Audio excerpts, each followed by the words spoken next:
Hey guys, welcome to my video. It's your boy Sako, and today I'm going to attempt to show you how to properly raid as a tier 5. Now I'm going to start off the video with explaining why you should be raiding as a tier 5. Your raid boss is going to be Star-Lord. He drops really good gear, okay? He drops a full set of armor, and he drops a weapon, which can be legendary and ornate. Try to get some pieces of those. You're going to be really good in PvP. You're going to be really good at boss gauntlets, and also it's going to make it a lot easier for you to go into tier 6. Fight Titan and get his gear.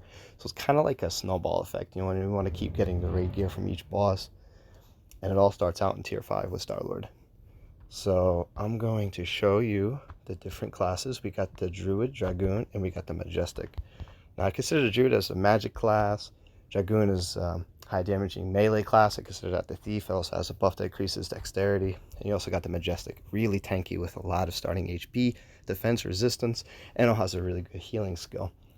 But first we're going to go over the abilities. We got Druid's Beast Mode, and a lot of people don't really know how this ability works, so I'm going to attempt to explain how it functions. It starts off by, I think, 50%, and then it goes up as you kill animals. And as you kill animals, the percent goes up. You get 100%. You'll have full stats. Increases all your stats, defense, resistance, attack, all that stuff. So if you go on the main screen here, you can see I'm a Druid. Click on abilities. You see Beast Mode's at 100%. Really good. Always pay attention. Make sure that's at 100%. We also have another ability called Apothecarist. Pretty good ability. Makes your potions a little bit more beefier. Really helps out in raids. Probably one of the best raid abilities, honestly. And then we can go over to Dragoon. He has Dragon Slayer, which is the same as Beast Mode, except it's with dragons. So kill lots of dragons, get that buff up to 100%, and you'll be golden. Now we got Valhallan's Way. That is kind of a useless ability. It raises up your pet's action rate by 2%, and its damage by 1%. So honestly, it's really nothing to really look at. It's okay, it's something. Then we got the Majestic, and we have Eternal Light, which increases its buff up to 100% while you're online. So it's like an overtime kind of thing. I'm not sure how many animals, how many dragons you have to kill, or how long you have to be online for these buffs to increase, but I know once you're at 100%, you're good. And they all expire over a 36-hour period. So if you're a Druid with Beast Mode, you kill an animal, you got 100% buff rate, and then you don't kill an animal for 36 hours, it's going to be 0%. So just make sure when you log back in after a night of sleeping or whatever, check your status of buff, because you don't want to attack something, see your damage is really low, and be like, what the hell. And then we also have critical hits. That only affects the attack button, I believe. But it's something. It's pretty good. Increases the attack rate of your attack. So yeah, that's the classes. We can go into the skills real quick. We have the main damage dealing attack for Druid, which is Sorrow. Really solid attack, but it's interesting. A lot of people don't know how to fully utilize this skill. I'm gonna attempt to explain it to you. Basically, you know how Beast Mode has a 100% buff rate. Sorrow can actually exceed that if you use a skill like Jin's Talent, which increases your magic attack by 50%. It will then increase the buff by up to 150% damage, but you have to kill more animals to increase that buff. It kind of like raises the skill ceiling for it, but you have to fill it up with more animal kills. So even though you're at 100% with animal kills on your Beast Mode buff, you got to kill even more animals to increase the damage of Sorrow. And that also goes for Magic Boost, which is another skill that raises up your magic 25%. So just make sure you're killing a lot of animals. Keep the Sorrow attack up really high. You do a whole lot of damage. We got Mimic's Mischief. Kind of an interesting skill. It has a chance of increasing your magic attack and your normal attack by 50%, and also decreasing your defense and resistance by 50%. But it's random. You're not really sure which one you're going to get. So, and you can also be cursed by this skill as well. So if you decide that you want to use Mimic's Mischief, make sure you have an Anku's Ring. Help prevent that curse. Now we also have Golem's Fortitude.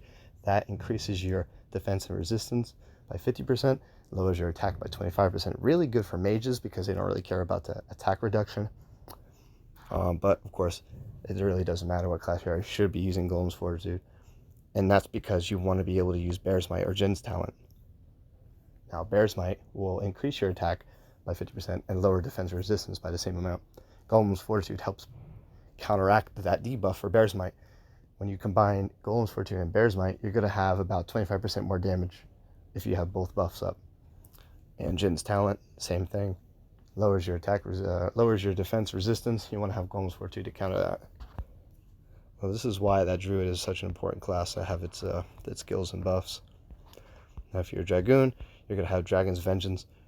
Your hardest hitting move, really good for raiding. Keep slamming them in the face with Dragon's Vengeance. It's a physical attack, unlike Sorrow, which is a magical attack, so its damage is based off both your Dragon Slayer buff and your attack stat. You also have other skills like Wyvern Speed. It can raise up your dex. It's not too bad. The rest of these attacks really aren't worth using. You definitely just want to use Dragon's Vengeance. You could use Sorrow too, or Dragon's Vengeance too. It just takes an extra turn to charge up the attack. But if you end up doing more damage with 2-turn Dragon's Vengeance too, than the 1-turn Dragon's Vengeance, then maybe you might want to consider using that instead. Personally, I like to just use the good old original. Then we have the Majestic. It's an interesting class because it doesn't have that booming attack skill like Sorrow or Dragon's Vengeance, but it does have elemental attacks that are pretty decent. It also has Fortify 3, which is probably the best Fortify skill in the game. Gives you a lot of ward turns, but you're not really going to worry about ward right now.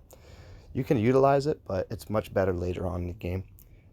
But what you do want to look at is the strike skills. You have Fire, Ice, Earth, Lightning, and I'm not sure if you know this, but whatever faction you join, like let's say if you're in an Earth faction, you do 25% more damage with Earth attacks. Anything that does Earth damage. So like Earth spells, Earth attacks, everything 25% more damage. So you might want to use like Earth Strike. That might be your best move. Or you could use a move like, Flurry or Tri-Cut 2. Whatever does the most damage. You want to use that over, Well, also make sure that it doesn't use too much of your mana, because you don't want to be spending like every other turn using mana potions. So try to find that good skill that like meets the bridge between attack and also efficiency. You also have a really good move called Ozma Strike too. Now, once you do all of your offensive buffs and hit Star-Lord with Ozma Strike, you're going to be healing for a lot. Super nice skill to have.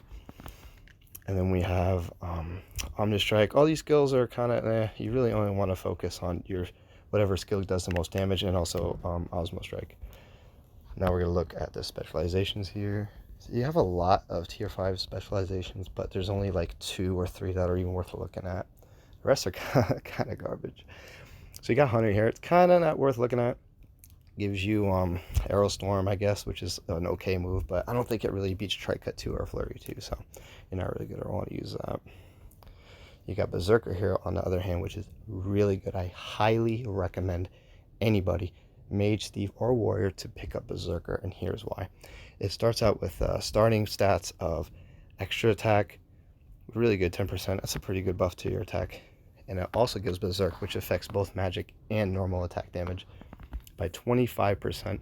Really good. The only drawback is you take 5% of your HP as damage every turn, but that's really not a whole lot. If you're going to be using a move like Drain 2 or Ozma Strike or healing with potions, you don't really have to worry about that too much. It's not a big deal.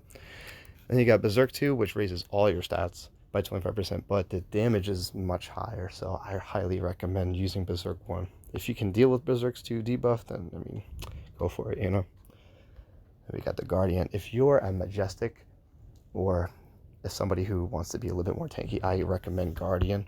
It comes with a good amount of HP and resistance, and Star-Lord does nothing but magic damage. But here's the big thing now. It has Prism Wall.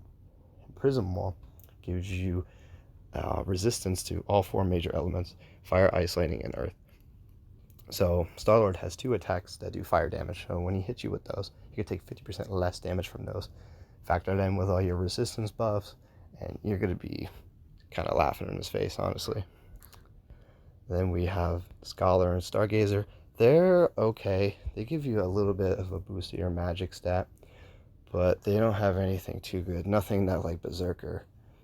It's honestly like Berserker's the one you should be grabbing, honestly. It does, however, give you an extra skill slot though, which could be pretty good in raiding and PvP. But honestly, I would recommend Berserker. You got Cleric or Pikeman, not too good really. Merchant, kind of useless. Duelist is okay, but I still recommend Berserker. Dual wielding takes 60% of the attack stat from your 2 weapons and combines them together, so you could have 20% more attack if you have two really good weapons. However, Berserk is 25%. So honestly, I feel like Berserk is much better. And you got the Seeker, which is pretty useless, honestly, for raiding, so I wouldn't really recommend it. So yeah, this is the end of my video. Check out part 2. We're going to go over what your actual raiding skill should look like, your starting gear, and Sora himself.